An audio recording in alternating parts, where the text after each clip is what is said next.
ଜାଣିଛୁ ଗୋଟେ କଥା କହିବି ଖରା ଦିନ ହେଲାଣି ଆଉ କଣ ଗରମରେ ଶୋଇ ହଉଛି କେତେ ଗରମ ହଉଛି କହିଲୁ ମୁଁ ସେଥିପାଇଁ ଗୋଟେ ଏସିଟେ ଆଣିଦେଇଛି ଆଉ ତା ସହ ଗୋଟେ ଫ୍ରିଜ ବି ଆଣିଛି ତୁ ତ ଜୀବନରେ କେବେ କିଣି ପାରିବୁନି ଆମ ଘରକୁ ଆସିବୁ ଶୋଇବୁ ହେଲା ହଉ ବାପା ମୋର ସାର୍ କେତେ କାମ ମୁଁ ଯାଉଛି ହଁ ହଉ ଯା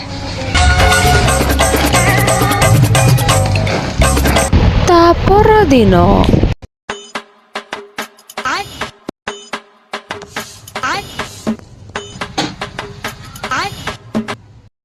ଆଲୋ ଆଲୋ କିସ୍ତି ବାଲା ଆସିଲେଣି 3 ମାସର ମୁଁ କିସ୍ତି ଦେଇନି ଯାଉଛି ଘର କବାଟ ଦେଇକି କୋଉଠି ଗୋଟେ ଲୁଚିଯିବି ଆଉ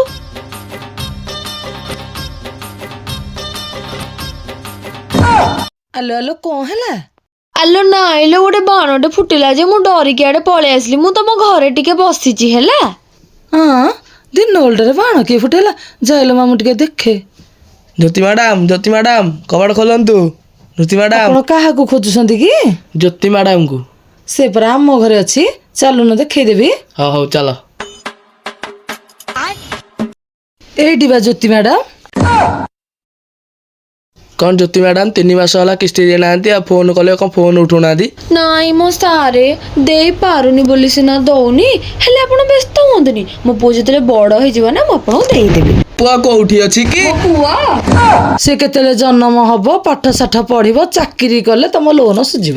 ମୋ ପୁଅ ବଡ ହେଲେ ଦେଇଦବନି କି? ହଉ ଜ୍ୟୋତି ମ୍ୟାଡାମ କାଲି ଭିତରେ ଯଦି ମୋ 3 ମାସର କିସ୍ତି ନ ଦେଇଛନ୍ତି ତାହେଲେ ମୁଁ କାଲି ପୋଲିସ ନେଇକି ଆସିବି।